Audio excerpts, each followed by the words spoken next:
طلع كروان علينا وابتدى وكمل واشتغل، وبدأت الناس تتفاعل معاه والداعمين يكتروا، وكروان أصابه الجنون وعمل فيديو نشر فيه الفسق والفجور.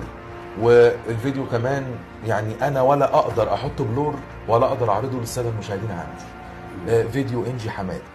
هو مش فيديو واحد، ده في اكتر من فيديو اللي هو الشهير وفيديو المطبخ، لكن في بعض الفيديوهات الاخرى اللي هي يعني فيها ايحاءات جنسيه صريحه جدا، يعني مشهور بفيديو المرجيحه او الحمامه او البيبسي، وعشان كده هي انتشر اسم انجي حمامه بدل حماده، بناء على ان الفيديو بتاع الحمامه ده هو الاشهر لانه فيه ايحاءات جنسيه صريحه جدا، يمكن اكتر من فيديو المطبخ الشهير. البلاغ حضرتك تقدمت بالبلاغ كان فيه ايه؟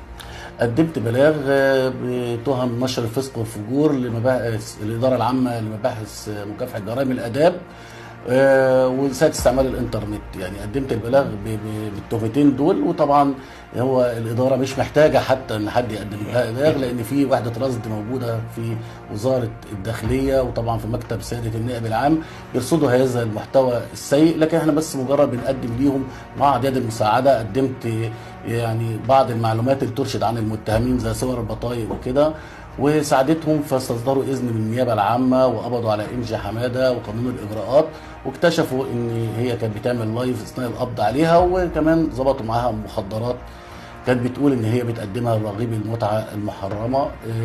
كانت بتقول ان هي بتعمل هذه الفيديوهات عشان توصل للشهره، عشان تستقطب راغبي المتعه الحرام عشان يجوا عندها، وتقدم لهم بقى خدمات طبعا لوجستيه للدعاره الالكترونيه. وعايز اقول ان ده تطور طبيعي للدعاره التقليديه هو الدعاره الالكترونيه، لان احنا عارفين من اول ما تم الغاء قانون البغاء وطبعا في تحايل على هذه المهنه الحقيره اللي بتدمر شبابنا وبتنشر الامراض. طبعا احنا شايفين ان احنا في عالم من الاوبئه، ما يهمهمش اهم حاجه عندهم ان هم يوصلوا لمشاهدات ولتدمير المواطن المصري في المقام الاول.